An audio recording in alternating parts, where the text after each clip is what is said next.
So, Got it. Thanks. got it. Cool. All right. Thanks for coming, everyone. This was kind of short notice that we put this together. It was Jen's wonderful idea to do this, and I'm excited that we went through with it. I also want to thank Adam for helping us out. He's a longtime friend who's going to host this for us. He's also a business coach, and yeah, he's allowing us to use his Zoom account and make this happen. So Thank you, Adam. I'm not sure how many of our team members are here because I could only see a few at a time. You have 18, including you guys as one. I'm looking. I think it's just us. Okay. Cool. So for anyone that doesn't know us, I'm Ron. This is my wife, Virginia. We started Bone In back in 2013 as a prepared food service. I had gotten really sick. Sorry. Cool. I had gotten really sick, and we had to choose a different path because I was thrown on very high dosages of biologics, immunization, and corticosteroids, and it wasn't great for longevity. That's for sure. These are actually the doctor's words. So we sought an alternative way of living to see if we can manage my condition through food and lifestyle. And when I realized what I had been eating and ingesting for the last 30 years and how I was freely just letting anything that was shared or told to me to better my life, I happily accepted as a naive young individual and allowed it. I now realize 10 years later, after eating healthy, that I have like an MTHFR genetic mutation, which is like a recent realization I've found with my health coach, where I have a really hard time metabolizing metal.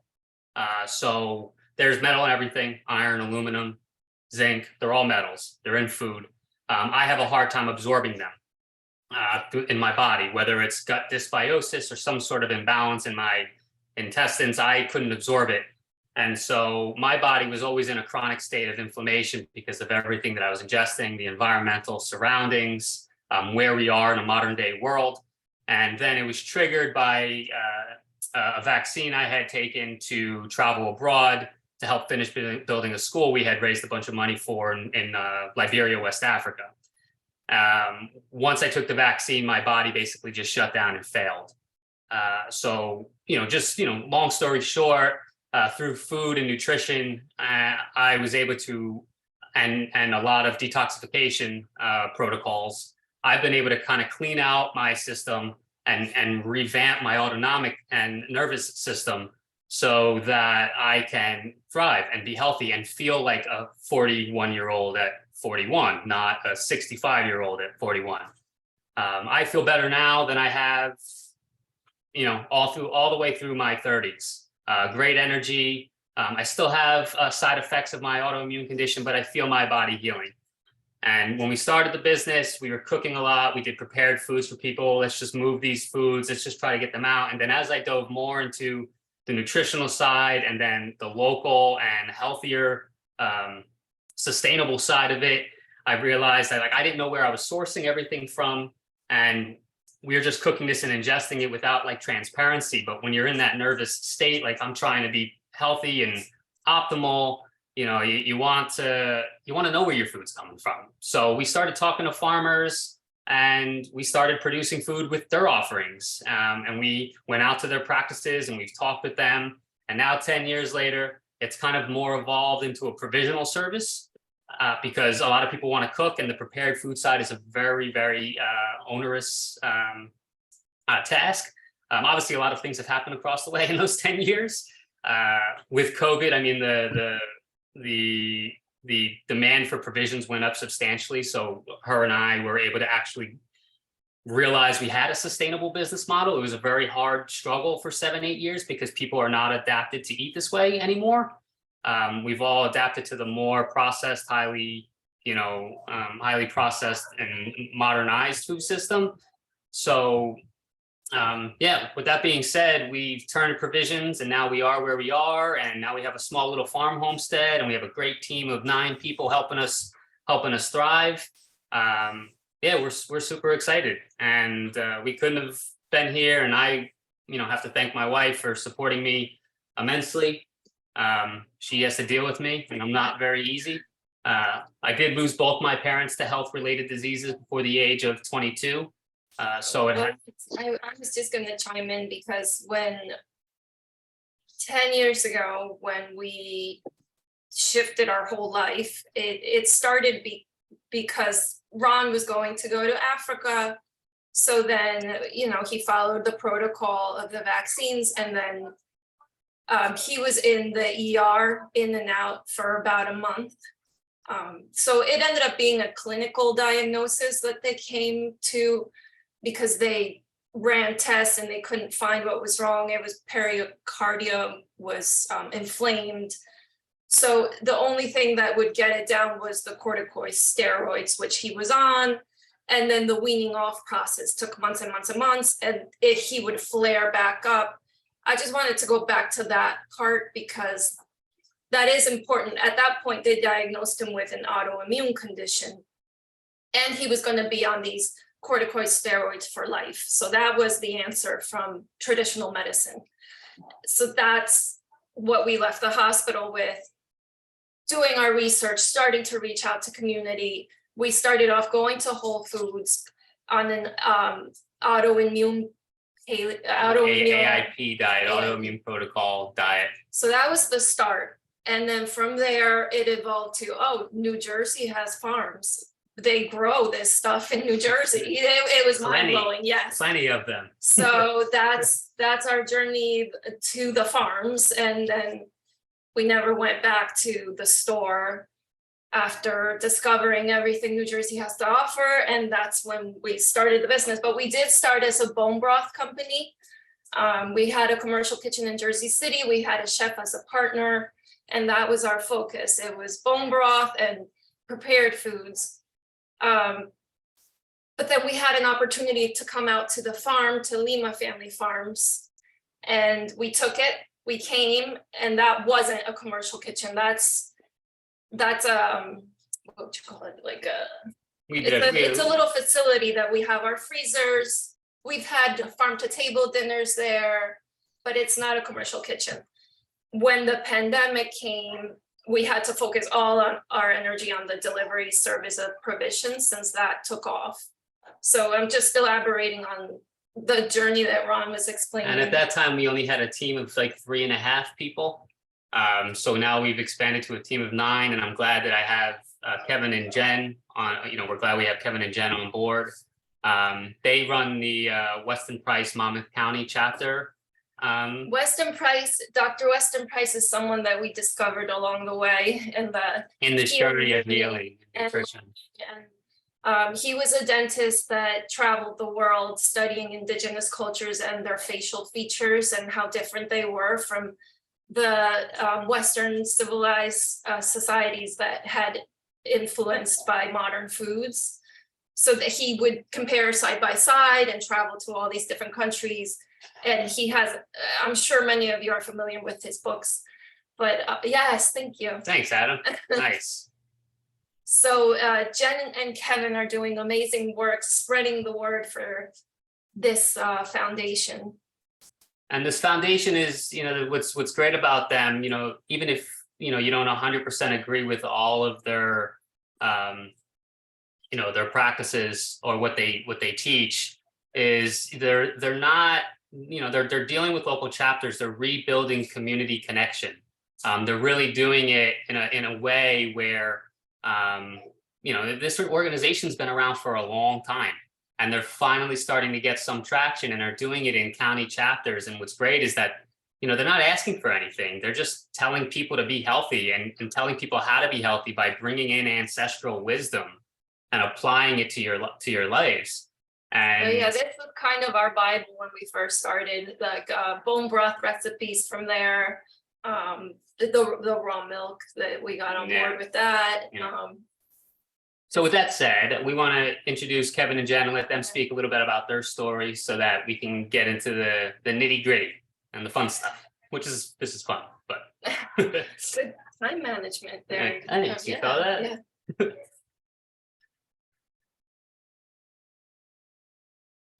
Yeah.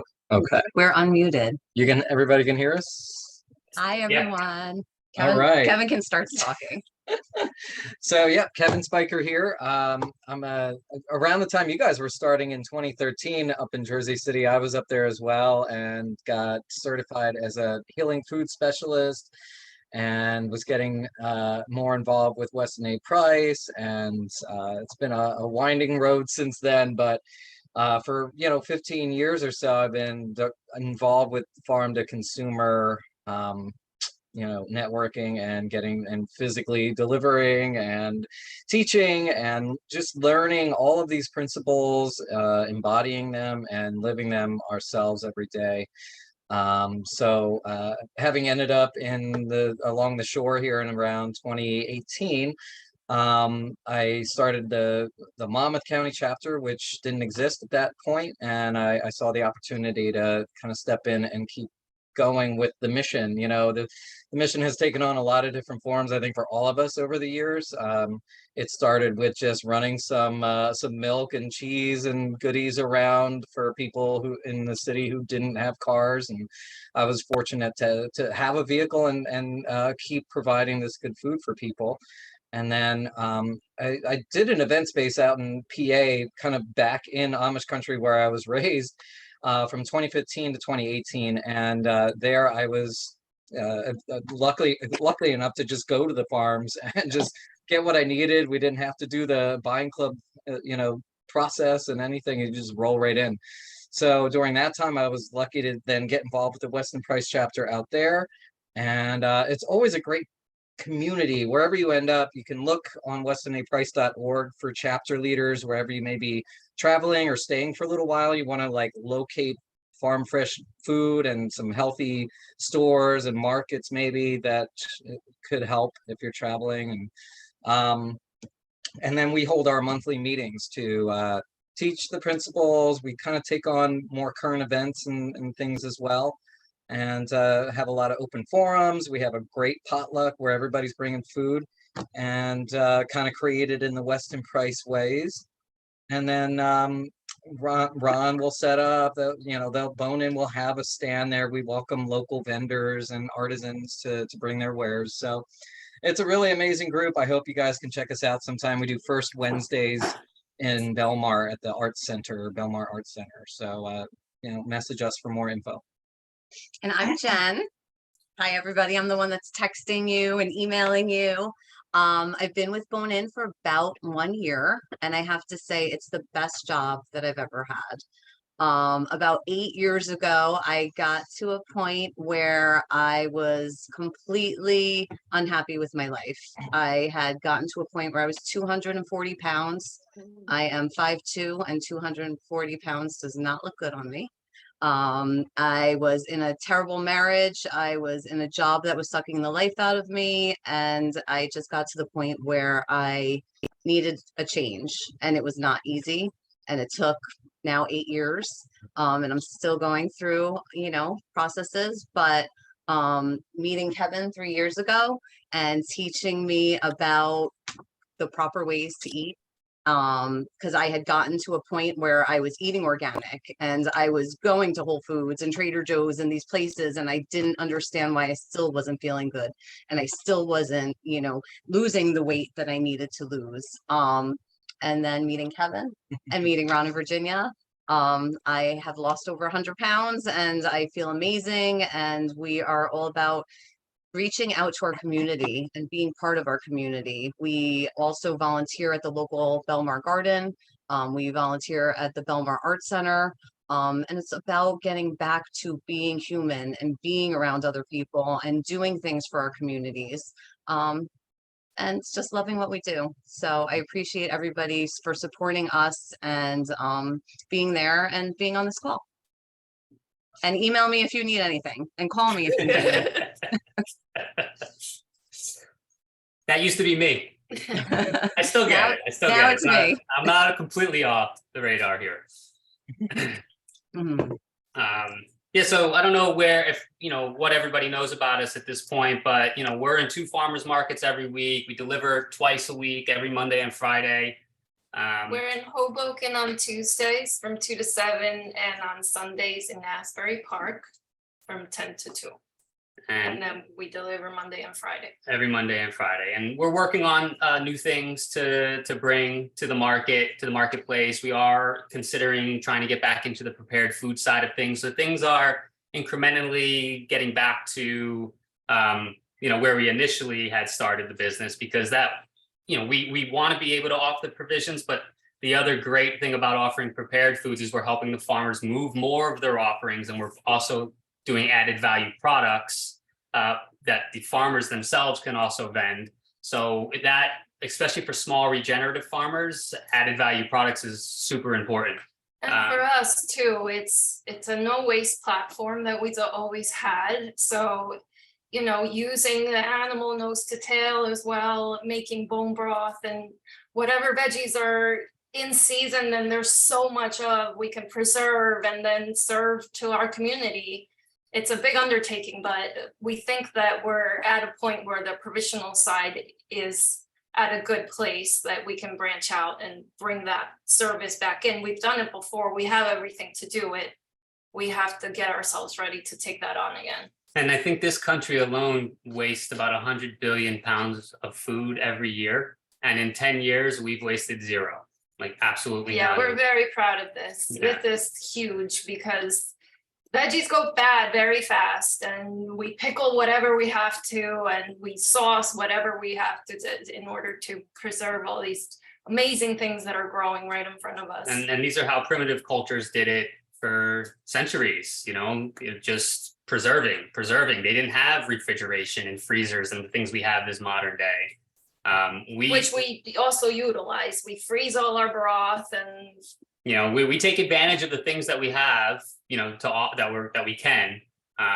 But it's a modern day economy, it's a modern day world, and things are very different than what they used to be. But it's actually better for us in the sense that we can eat even more optimal than primitive people used to, because we have access to it. We don't have to worry about going out and jumping rivers and trying to hunt animals down to hopefully last us through the winter. Like, we don't have to do those things. So we should be living more optimally now than primitive cultures did then, because we have access to it, and we were an agrarian society for a little bit. So we have developed forms of agriculture that are quality. Of course, industrialization has taken it and of course turned it into more of an economic, political movement. And now they've destroyed our food systems, and we're seeing the repercussions of it all at this point. So it's really only communities like this that are going to have to get back to supporting one another in order for us to live optimally, to feel good. Getting back to that, we see a huge movement of people wanting to be part of the community, and I'm sure everybody on this call wants to be part of this somehow. And we want to have, we're talking about having these on a regular basis and seeing what comes out of this community. And one thing that, we've been called a lot of times the middleman, and we hate it because we think we're so much more than that. We're the bridge between the farmers and the people, and education is such a huge part of this for us. That's been the hardest part from the start. I mean, when we started trying to sell a dozen of pasture-raised eggs for $4.50 at a farmer's market was actually difficult. Now it's like people realize, like, wow, you get 12 eggs, like you got 3 or 4 meals there, and you spend $9 on that, like that's great. Like you're getting quality value, nutrient dense foods, fresh from a field. And I mean, the things that we spend money on these days, like that's nothing. Like that, people should praise that. Like, no matter what it is, we should be excited about that. If we're going to spend money on anything, it should be the quality of the food that we're feeding our bodies. And for us, it's also driven mission here because, you know, we have done lunch and learns at schools. And I think with this outreach to our community is, do you have a school or an office that would like to host one? And this is what our purpose is, to go out, tell our story, tell people that New Jersey has all this to offer and we can bring it to you, and how people can be a part of this and help it grow. And, you know, with the pandemic, one of the main points that I think everyone noticed is that there's two food systems, they're parallel. And this is the resilient local food system that we are a part of creating, and we're so proud of it. And during the pandemic, this one was standing strong. We did not Yeah, it was unbelievable. I mean, the farmers were dropping off in the morning. deny one delivery No. when all the big chains shut down. I mean, we had to reach out to more farmers, and then the farmers were bringing us food in the morning, staying, working, packing, and then sending them all out. So, I mean, they were bringing everything they were harvesting in the morning and then just staying and working, because they all had, like, some of the smaller regenerative farmers have to have supplemental income, so they have second jobs. And so they couldn't do their second jobs because COVID. And so they came in, they helped us. It was just this community effort, Yeah, it just was moving felt more, food. It was, felt more than ever, and the satisfaction of us being able to, like I said, not deny anybody a delivery, and the mission behind this just became so clear to us, and it's been a before and after for sure. yeah. So, I mean, things that we offer now are like our CSA memberships. The reason we offer these is because we work with small regenerative farmers. They have their markets. They can't work in wholesale. They can't do big wholesale markets. So basically, we're one of like two that they might have, and it's only because The relationship, like the 2 years, the hard work, the trust that was built. So they're willing to give us some and help them grow. So if we're harvesting 4 cows a month on one farm, hey, let's help you grow to 5 cows a month, because that's sustainable. Do you have the acreage to feed those cows sustainably on 100% grass, and know that what we're selling is what we're bringing? And that's the slow incremental growth. So the CSA memberships are fantastic. Oh, you're on the ball, Adam.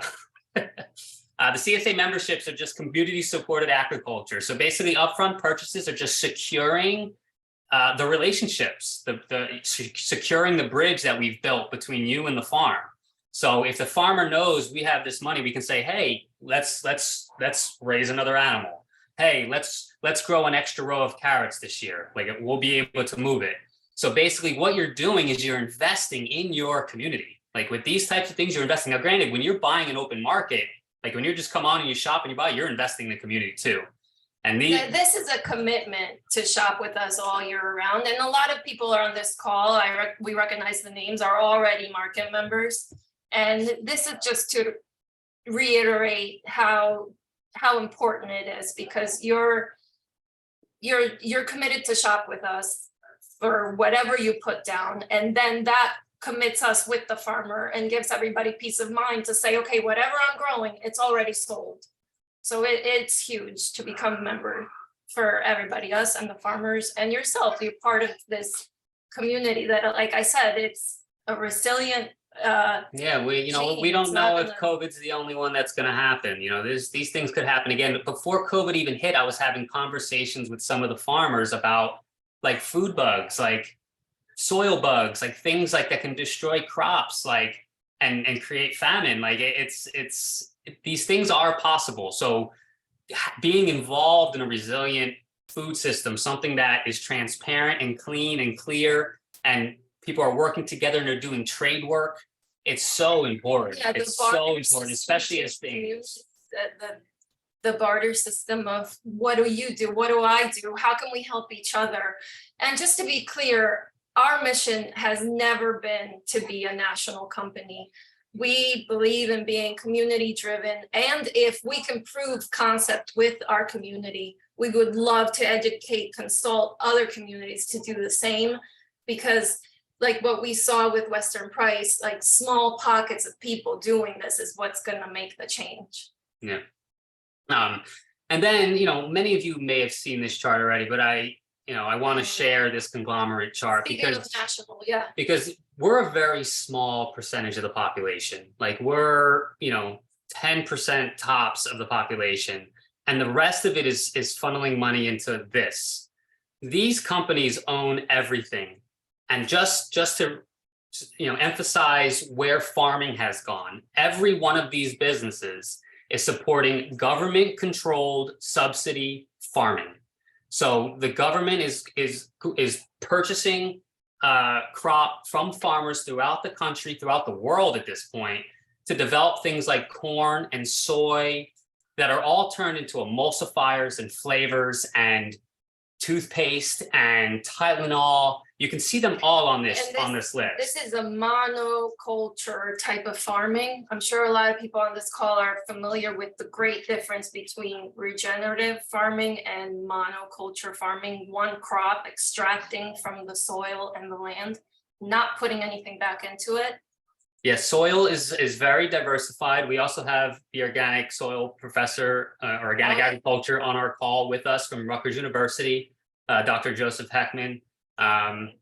He can emphasize this, like in order for a soil to produce quality food, it needs life.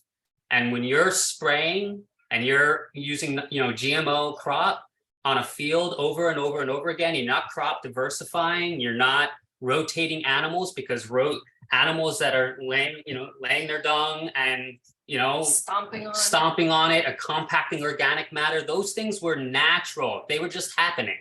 This is what I mean when I say people feel it's our need to help us evolve, but we were evolving before we felt it was our need to help us evolve.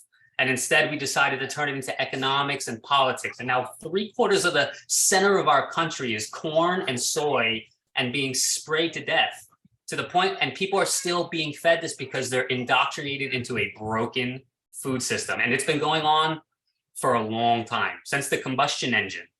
Procter & Gamble, Kev, what was it, 1890? They were the start? Yep. In terms of turning cotton seed husks into oil that then would become Crisco, crystallized cottonseed oil. I love this story. My favorite bedtime story. And Joe, Dr. Joe May I weigh Heckman. in since you mentioned me? Yep. I do teach courses Go, at Joe. Rutgers, organic crop And Joe's production. also one of our farmers. I'm sorry, Joe, I just wanted to make that clear. Yeah, could I just make a couple of statements? Yes, Yeah, please. go for it. So one thing I think is really good about the Weston Price way of eating and diet and so on, they emphasize pasture, animals outdoors on pasture. So the animals are in sunlight, it's a cleaner environment. It goes against concentrated animal feeding operations. There's really a lot of good science showing that animal products, meat, milk, and eggs that come from animals on pasture truly are more nutritious. There is a higher nutrient density and a higher quality in those products, in those foods. The other thing that I work on a lot is raw milk and informed choice. And I have an article that will be coming out about this very soon. And I just wanted to make the group aware, if they hadn't already heard, that very good news out of Iowa. Iowa has legalized the sale of raw milk. And that is a huge change. And so I would say if it happened in Iowa, it can happen in New Jersey. And if we work together as a community, I think we can make it happen. I mean, right now, raw milk is being sold in New Jersey as pet milk, but we really need it to have a label for people. And it can be done. We should all work together as a community to make it happen. On Saturday, I'm working with the Raw Milk Institute. I'm on the board. And we even got Iowa State University, a colleague from Iowa State, that's going to help train farmers on how to produce high quality raw milk. In other words, keep it clean. It's a different food than raw milk that goes to the processors. There's two kinds of raw milk. There's the industrial type. It's many farms get mixed together. And it has to have a kill step. It has to be pasteurized and made safe. Whereas raw milk that is very carefully produced under the best standards of hygiene is a low risk product. It's a very healthy product, and that there really are genuine health benefits to raw milk that you cannot get from pasteurized milk. And one single of these source, days, right? Kevin, It's Single source. Single source is the most important. It's very Kevin, not- one of these not days, commingled. maybe next spring I can get back and to the chapter and give a talk about this. I'm sorry I had to cancel last time. Absolutely, So- all good. Cool.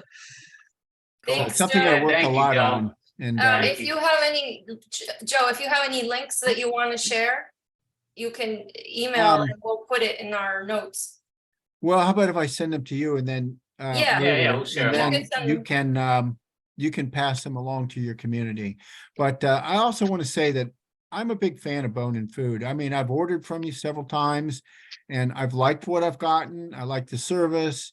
And I also think it's great what you're doing for our local farmers. And like you said that earlier, that we have today an agriculture that can supply these things, and that's true. But one of the biggest obstacles, well, two of them really. One are the legal impediments to get access to these foods. And the other one is education. And that's what Kevin's doing and you're doing. And we need to educate people what really good food is.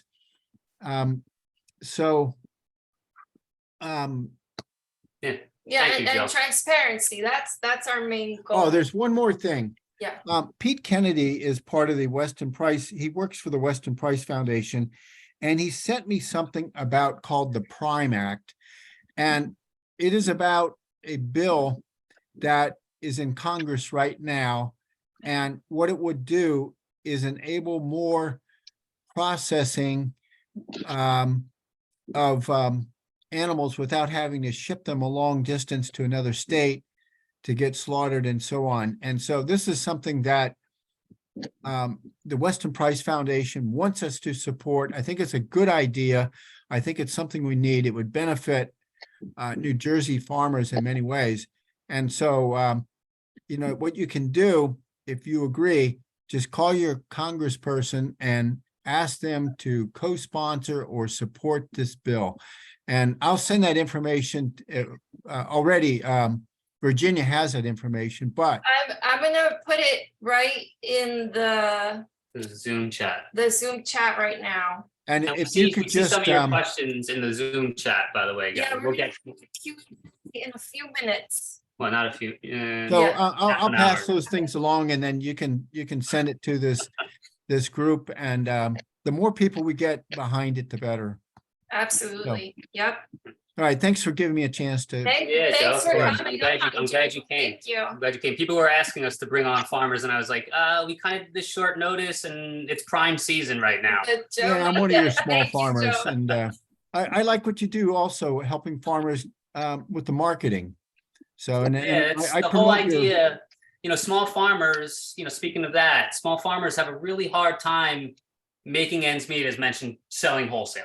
So what's the difference between just giving to someone selling wholesale versus them having to lug everything to a farmer's market, set up at a farmer's market, sell all day, stay there all day, break everything down, well, bring that's a really everything good back. point, because farmers, it takes them away from their farm where they need to be.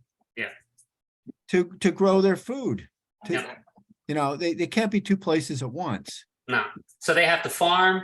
They So have to it's a great market. service that you're providing. They have to farm, market, sell. Like it's too much. They can't do it, and they need help. So that's why we decided to jump on board. And with the infrastructure these days, with the online infrastructure, it's possible. And we just have to hope that sticks around.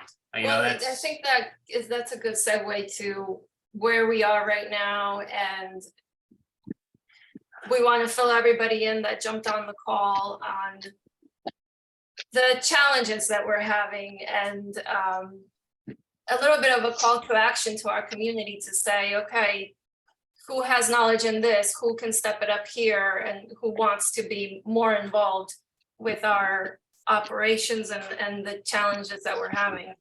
And one of them is the website service. Yeah, so like what we're noticing is that the web online is turning into real estate. So we had the real estate bubble when everything collapsed, where everybody was buying homes, buying homes, buying homes, and then everything fell, and we kind of had to rebuild it.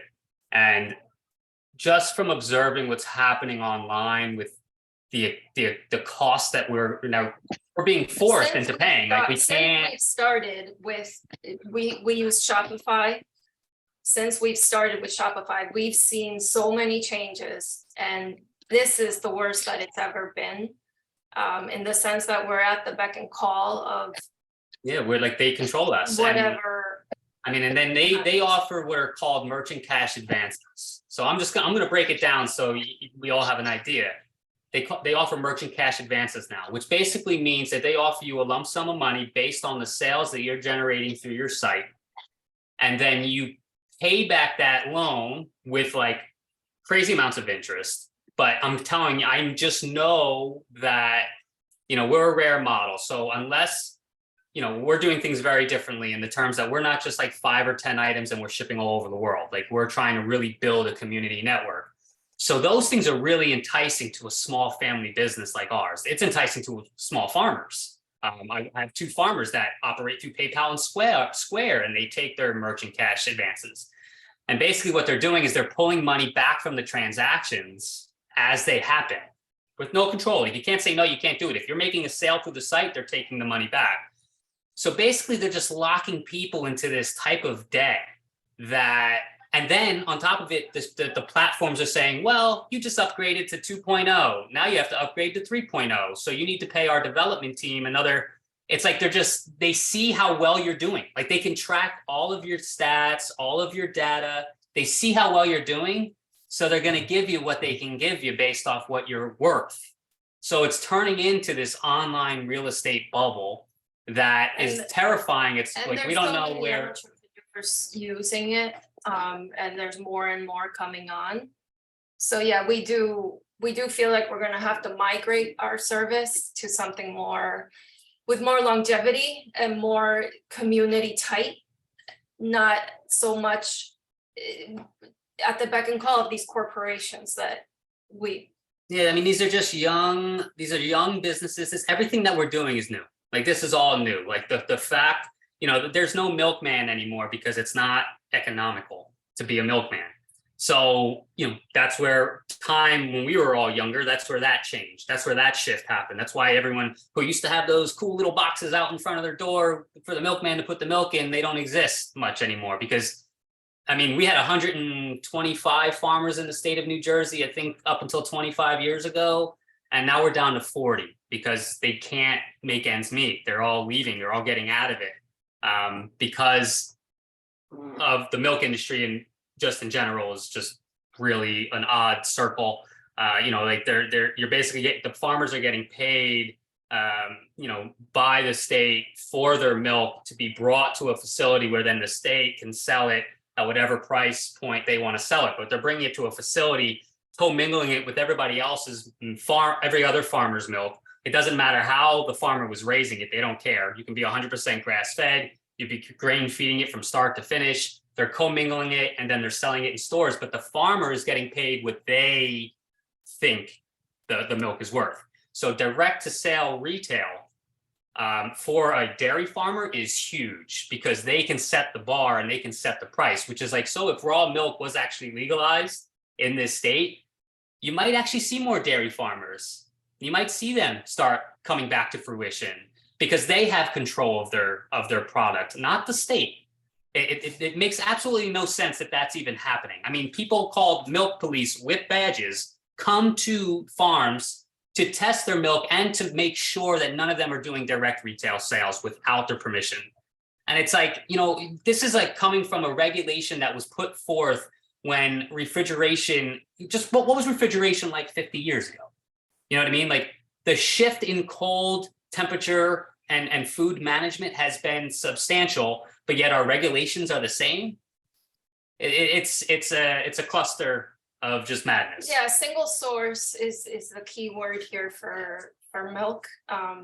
You know, we carry single source milk. So- All of our milk is single source. So even like if you know, people like the low fat pasteurized because, you know, raws, they don't want to mess with the raw product.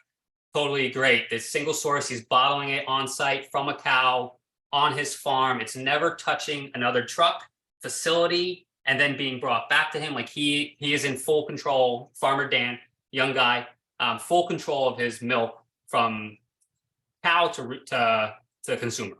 So I'm just reading, somebody offered that I don't know if everybody can read, but we'll go through the questions and answers, but that's amazing. Somebody knows. Will, Yeah, nice, thanks, Will.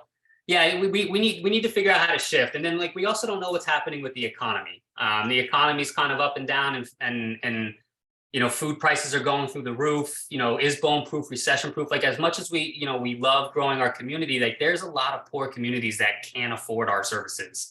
And so what's happening now is we're kind of playing Robin Hood. We're getting grant funding from charter schools.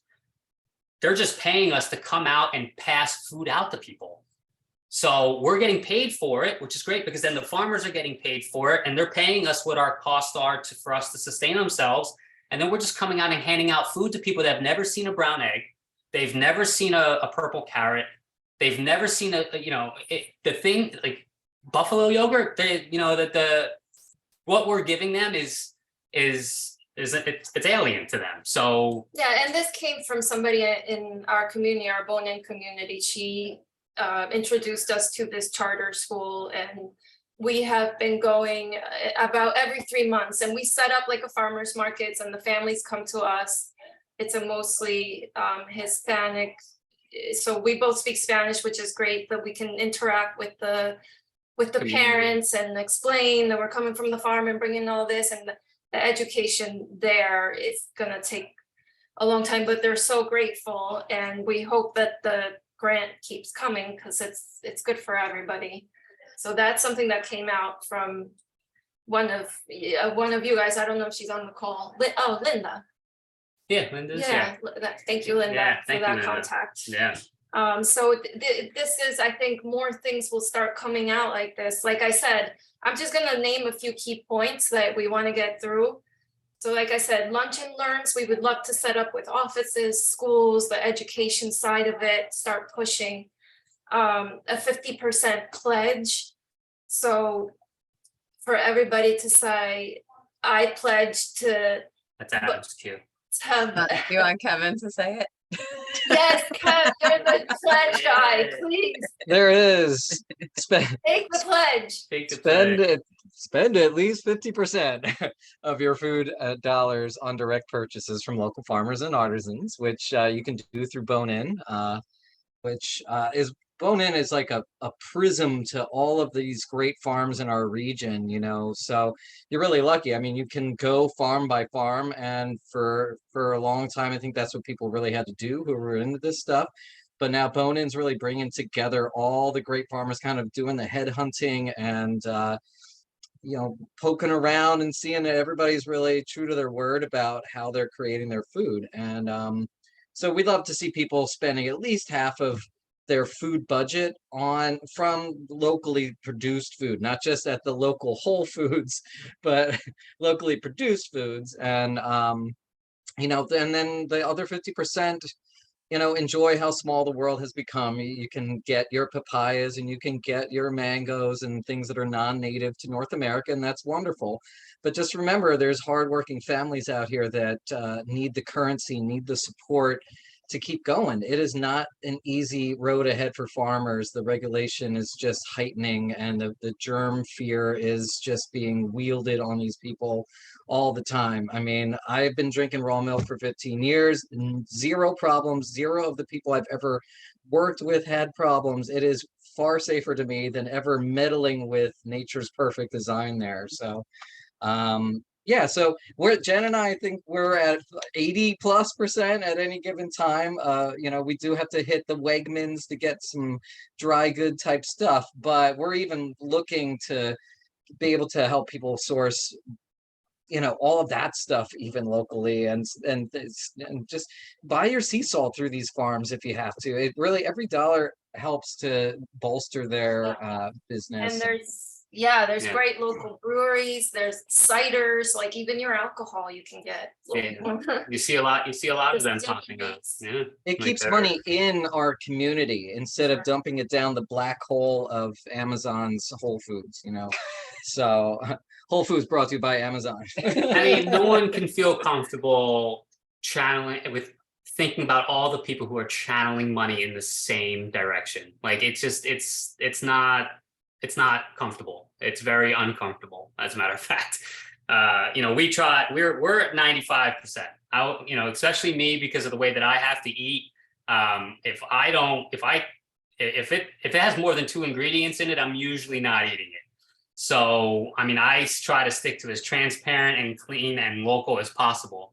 And that's something else that, you know, we want to dive into is more the regenerative side of everything. The regenerative side is, we're hoping that's the key word that actually like sticks and doesn't get tainted.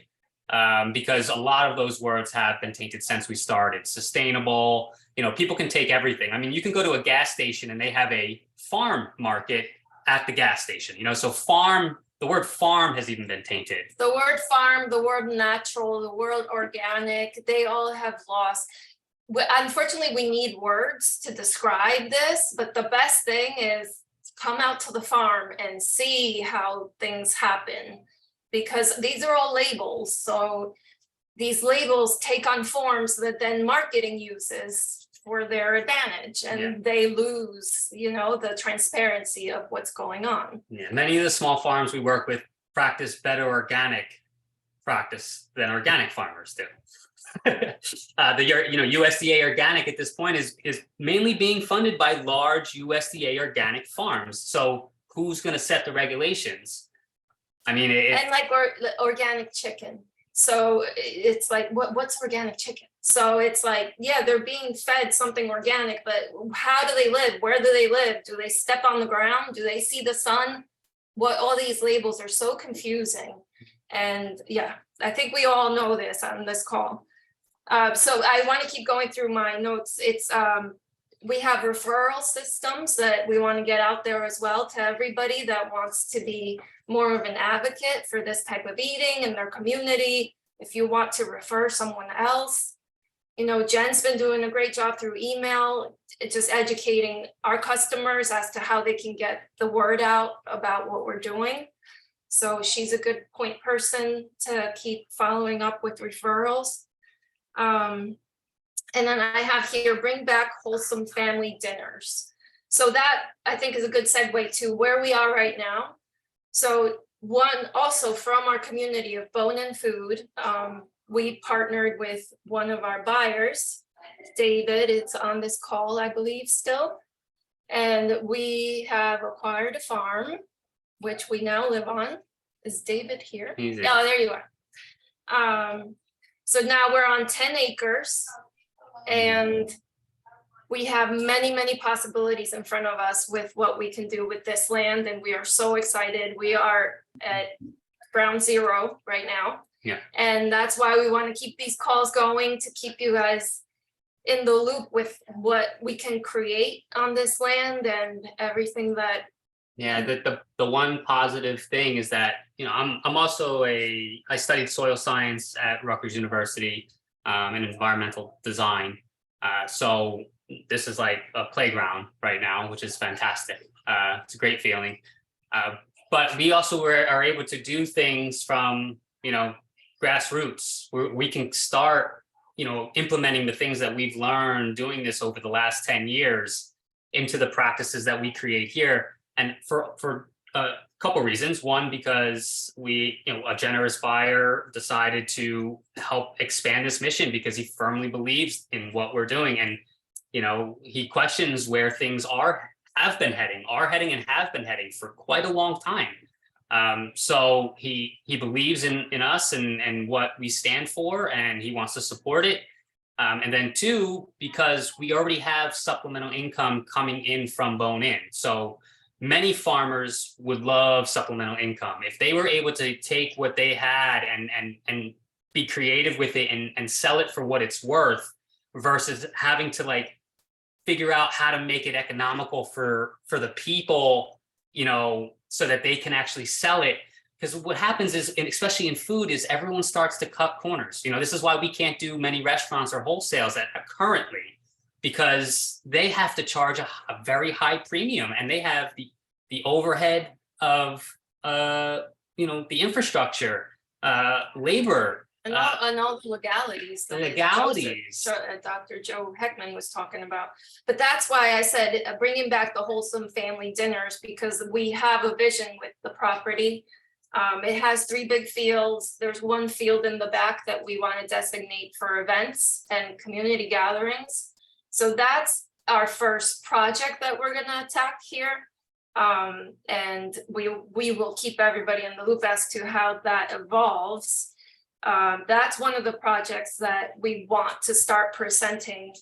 We think that the way to go in our growth for Bone In Food for this farm that we're now on is a project-based investment. So it's going to be small investments throughout the community, and you can get involved by saying, okay, I can help with this project, which we will be working on. The first thing would be the farm to table dinners at the farm. That would be the first project that we'd be working on. And the you know, the investor Dave that, you know, understood what we were working towards knows that we can't depend on institution. Institution is, you know, they don't care about what our mission is. They don't care about what our passions are. They want their money. They're going to give you a loan based off what they think you're worth.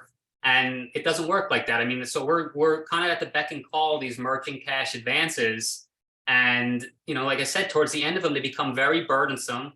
And we don't want, you know, we want to keep adding new product to the market. We want to keep, you know, growing the market, growing the community. And how do you do that when you're kind of strapped for cash to institutions that don't really care? So we would rather give interest back to everyone else involved who's helping us grow, like keep the money in our circle and keep it cycling.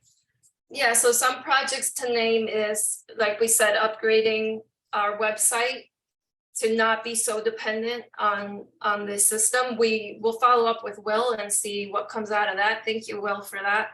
Accounting and bookkeeping. So what at this point, there's only so much that Ron can do. He's had some help with accounting, but we are in need. If anyone knows anybody that's a retired accountant, a retired bookkeeper that would like to come on board with us and take the load off a little bit of that and help us organize that side of things, that's much needed at this point in the business. Another thing, we are a logistics company. We have 4 vehicles at the moment. And that we repurpose, mind you. We have repurposed every single one. I repurpose everything. So we are looking to get the older vehicle, leave it on the farm and get a newer, more reliable vehicle. So these are small things that go a long way in our growth. Yeah, just to name a few. Okay, so That's what I have. Yeah, and then we can switch to the Q&As. Yeah, right? we're pushing about 8 o'clock, and Q&As can. We want to hear from you guys for sure. I want to hear your Well, thoughts, your questions, anything like, you know, Why don't we start with a couple of items that showed up in the chat, and then we can open the floor up for any live questions. So one of the things I wanted to mention earlier on when we were talking about the Weston Price Foundation, Sarah Ewing had asked if there was a Hudson County chapter and would love to get involved. So for whoever that is addressed to, you know, connect with Sarah. You can message her directly in the chat here, and then we'll make sure that connection gets made. Yeah, anybody out there, you can always go to westonaprice.org and then find a chapter leader And then it has a list by state of all the people like me that you can just drop an email over, say, hey, I'm looking for a resource list. I'm looking to see if you have monthly events, any other tips and tricks that you know of to help me on my real food journey, you know? So Would you mind, westernprice.org. Yep. would you mind just outlining those few steps in the chat so that she Mhm. can refer back to them in case she'd missed it when you? We got it. Okay, Mhm. thank you for that. Also, Linda Kelly wanted to know if you could explain your veggie CSA. That's for Rhonda, Virginia. Do you just pack a box, or do they pick? And do you offer different sizes? Yeah, so that's those are good questions, because we used to try to we accommodate. That's as best as we could do. And the reason being is that it's happened too many times where we're like, oh yeah, we'll fill every box with celery, and then a farmer comes and says, the beetle or the bug got to our celery, and I only have 3 available. So now we have to substitute celery for the other 7 boxes, because we're giving you a week, sometimes 2 weeks worth of food, and we want to make sure that it lasts you until you eat it. And some people cook all the time, and others do not. So So you can't customize your bag, your veggie bag, but you can tell us what you don't want. yeah, if there's things that you don't like and that you prefer more than others, we'll Yeah. happily accommodate that. We That's have easy. a note section, and people write less fruit, more greens, or no mushroom, or please include mushrooms every week. So you could give us little notes, and we'll definitely follow that with what we have available, and we'll substitute accordingly. No Yeah. promises, but you'll take them as suggestions. Yeah, we definitely take the notes and have a separate area for notes and make sure to, And accommodate. we've noticed that with like other services similar to ours that offer these things, they're always just making substitutions. Even if someone makes a specific request and they have this cool online portal where they kind of pick and choose, they're still getting substitutions. It's just the nature of the veggie world. The name of the game, but Yeah. we do offer 2 different sizes. One is a small and a Half and a half full. and a full. The half ideally would be for a 1 to 2 people 2-person household for the week. for 1 week, Yeah, and the full is up to 4 people. unless you eat like me. Yeah, it's a 3 couple days. days. No, but he eats more meat, so the veggies would last. Well, the Um, nice so- thing about our veggie share is that you can order as needed. You can order it, once a week or every other week, or you could set up a subscription where you're getting it every week or every other week. Yeah.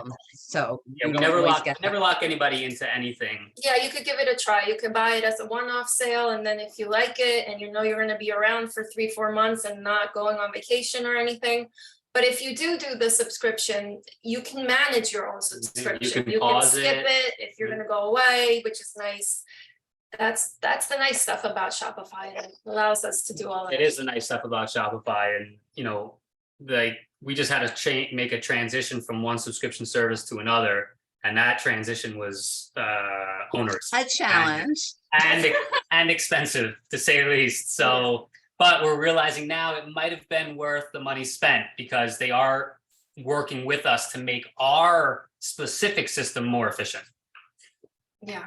Yeah. Okay, so And we I have- was going to say, add one thing. It just, if anybody's in the past ever done like those veggie share type things like Purple Dragon, etc., what a nightmare it can be, because they don't cancel your subscription. Like you're going to get veggies whether you like it or not, and you usually get a lot of stuff that like would just go bad. It was like odd selections sometimes. So I'm not trying to throw anybody under the Yeah. bus, but I Thanks think for- as far like some people may have gotten scared away from those things over the years, or just Yeah. never even started because of those kinds of things. So this is the best like CSA veggie share I've seen in all the years of doing this. And I think we're all like, just to the point of like, we've all been chipping away at trying to make this user friendly for everybody. Over the years, it used to be like you'd mail a check to a farmer, and then we'd be like tracking people down who didn't mail their check, or they wrote the wrong amount. I mean, we have really come a long way in just a decade or so, and we're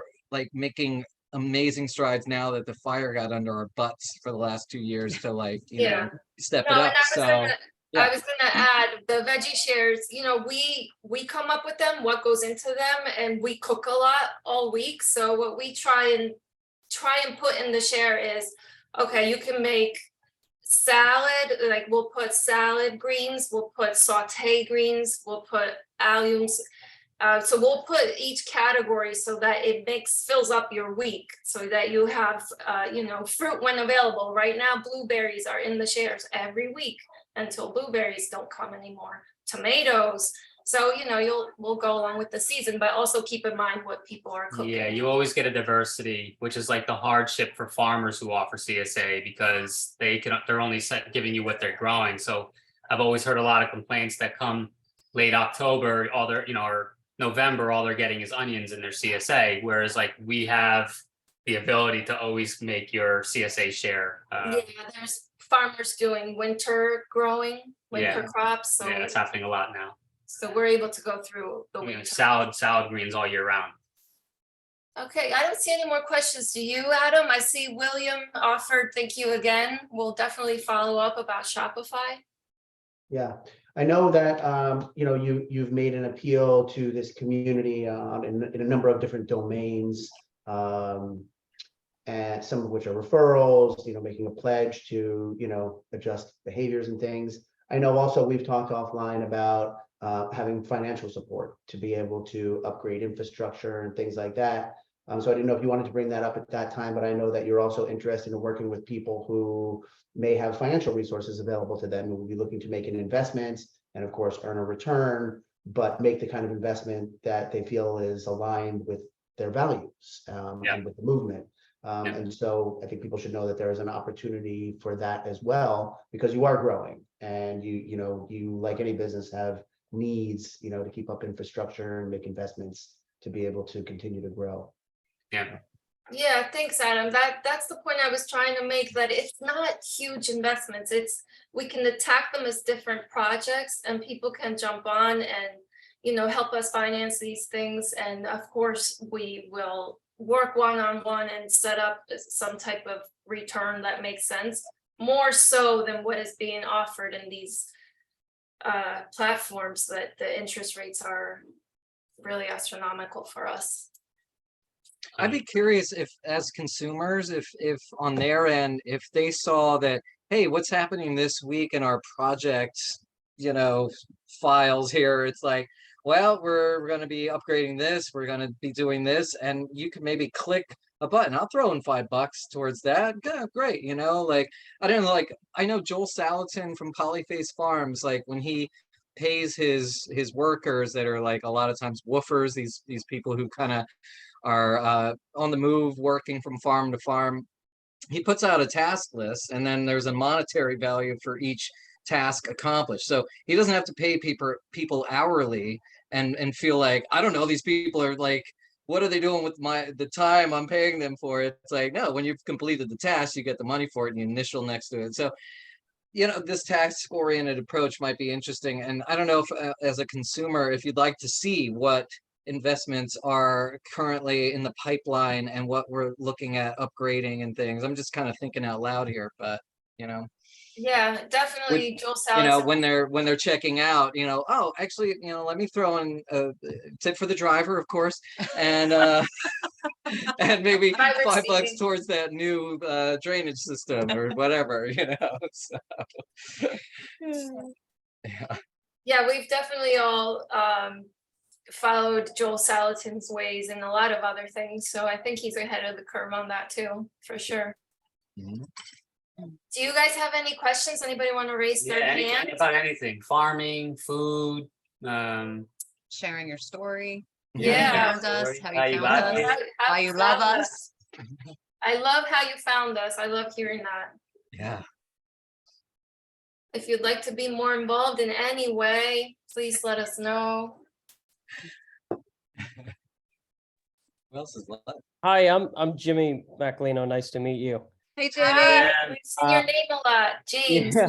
I wanted to say first off how, Jen, you're a just amazing communicator, unbelievable.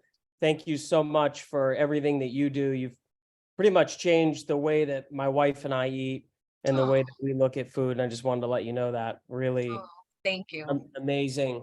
And just anything, you know, like sending reminders, emails, everything like this is really, really fantastic. And the communication again has just been so great. And I think that that is really important, at least for myself and my wife. And then anything that you think that we can do to help at the local level, and that's neighbors, you know, flyers, anything like that, you know, in a physical form that I could even hand out in my neighborhood, anything like that. Because I know to get someone to their computer is easy, but then to get them to look at the information might be a little bit more difficult. Yeah. Yeah, for sure. The word of mouth is so powerful. We saw it with the pandemic, so 100% will take you up on that. Send you some flyers. Yeah, I got it. Thank you so much for the compliment to Jen. You know, about a year ago, when we brought Jen on, Ron and I decided to invest in a person and not in a marketing tool, because we were at a crossroads and say, okay, what do we do? Invest in Instagram marketing, online marketing, or do we get this awesome girl that can just Who communicate? speaks our language, you know. And thank you for saying that about her, because we feel the same. Thank you. Aw, Thank thank you. you. Yeah, again, you know, not even just flyers or whatever you think or anyone thinks that would be helpful. I'm open to it. I work in the film industry, and unfortunately, I deal in daily propaganda. So it's refreshing, and it feels really nice to be able to help in any way possible. Awesome. Thanks, Yeah. Jimmy. Thank Yeah. you. I'd just like to say a few things about Bone In. So I was, I don't remember, I think I saw him at one of the markets, and I talked to Ron for a while. I've been in this for probably as long as Joe Heckman as far as eating healthy. And I would just say that, you know, there's a lot of people out there that say they're healthy, like, you know, not just Whole Foods, but other purveyors, and it's not what it seems. And Ron and Virginia really put an excellent product out that I'm very proud to be part of. So Thanks, You rock, Dave. Dave. they're the Amazing. real deal. Yep. So thank you. You're Thank awesome, you. It's so Dave. nice to hear. Thank you. And Up thank you. here he comes. Here's the mascot. Uh-oh. Oh, We yeah, got it's Noah. timing. This is Noah. Mommy, why don't you watch the computer? We can Can you say hi to everybody? Hey, Noah. Well, thank you guys for your time. This is so valuable. And please shoot away. Please, any questions, anything you got. I love, this is the stuff, this is what I thrive on. So Oh, you know Dave, you know Jody. Hi, Jody. Hi, Jody. You know Kevin and Jen. Adam. Hey. You haven't seen Adam in a while. Hi, Adam. Well, I think like what I was saying before, there's this beautiful space between farmers and customers. And I think that for entrepreneurs and investor types and creative minds, let's start looking at that space between farmers who are way too busy to do marketing and get their butts to farmers markets and schlep back and lose product in the meantime. Let's like tighten this up and let's find new ways to get this food to people, you know, and just make new systems, involve more people. We need drivers, we need teachers, we need venues to do all this. We need, I mean, it's kind of endless, honestly. So whatever you guys want to throw our way, we're open. So I'll talk. Can you guys hear me? Yeah. Yeah. Hi, Jody. Hey, beautiful people. All right. So I'll just tell you a little bit about my story. I have COVID to thank first and foremost for the introduction to Bone In, because I was in a conversation with a friend of mine. Well, let me just predate that and say that for the last 40 years, when I was in my 20s in business, I was one of the pioneers of bartering. So fundamentally, this mission is so in alignment with who I am. I travel via home exchange. I was happy to host you guys just recently, Ron and Virginia, just because they're part of my community. And so, Yeah, oh, Jody, I'm sorry, you didn't hear Noah. Before he left, he said, Jody, thank you for the vacation. Oh, thank yes. you. Great. Thank you for blessing us with your great energy, Noah. Amazing. Anyway, but just to say that the combination of community and health and heart is invaluable. I started out just buying, I think, meat, and then it was bone broth, and then it was dairy, and then it was vegetables. And I'm at least at 50% of my budget with you guys, at least somewhere between 50 and 75. I've got my older daughter in it, Nancy and Scott, my partners in this business there. So I'm kind of like also a hub in my own life for people in my own life, and they all pick up from my house. And so I kind of want to second what Jimmy said, like I kind of like, because I talk about it all the time and people say like, send me the link, but it's almost like then it gets drowned in the computer. So I kind of like the idea of like even a business card sized something that I can hand to someone actually. And I'm willing to brainstorm off this call about, I think if we just keep talking about it, I just accept that it will continue to catch fire, because I think this two-party system of food is becoming crystal clear to a lot of people. And I mean, Whole Foods and trade, this just, no, you can't do that. It's not happening. The fact that Whole Foods can staple Christopher Columbus Drive in Jersey City now, like in front of like the one tower in New York, like next to Goldman Sachs, like I mean, you can't really script it up any worse than seeing that, because to be able to afford an infrastructure like that in that city as a food service provider just says a lot about what they stand for. Because, you know, there's three things we need in our lives: food, water, and shelter. And we don't have control over two of them. So I think we need to bring control back to those, because it's just the monolithic, you know, schedule that we're currently pursuing it's not healthy. It's not sustainable, and it's not healthy. I want to just say one more thing. What about, I don't know if you've thought about, I mean, I don't know if this is going to freak people out, but what about if it was just all about Ron, what's it called that I do, the monthly thing? What's that called? The market share memberships. Right. What if we went to a 100% market share membership? Yeah, we 100% community model. Yeah, So at any rate, we keep talking about where we're going, and everything is pointing towards that. We're not ready to pull the trigger on that, but Yeah, because like we don't want to exclude people who want to find the education, who want to get involved, but are like I think once we slowly. reach a certain plateau of market members, I think this is where we want to be, as members only. So I got the market share member ideal, by the way, from Lima Family Farms, because she used to run their store for supplemental income. So while we were kind of doing deliveries, she would be at the store just selling Lima Farm stuff, and they had that. Yeah, they have a market membership. They just called it a CSA, but people would give lump sum of money, and then they would just borrow from it throughout the time. And but yeah, to the point that you're making, I think at some point there has to be a shift of saying the community is built. We're there and close. I mean, it's going to be a point where it gets to that, I think. Yeah, because I think you're getting a lot more than just groceries. For the commitment to the community and the potential in that for our future, you're getting a lot more. You're not just paying for your food, you're getting entree into a community that has value. And you know, we're always talking about, you know, I can talk nutrition, I can talk regenerative farming, like I'm always educating, I'm always sharing information that other people are getting paid for.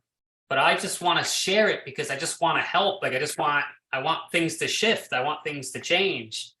So yeah, I mean, just to have access to all of that, you're right. It makes sense to be a market share membership. I just don't think the majority of the population is I don't But know there if we hit that tipping point. It Yeah, could be a price point thing where if you're not a member, it's a little bit more. It's just even if it's just a little bit.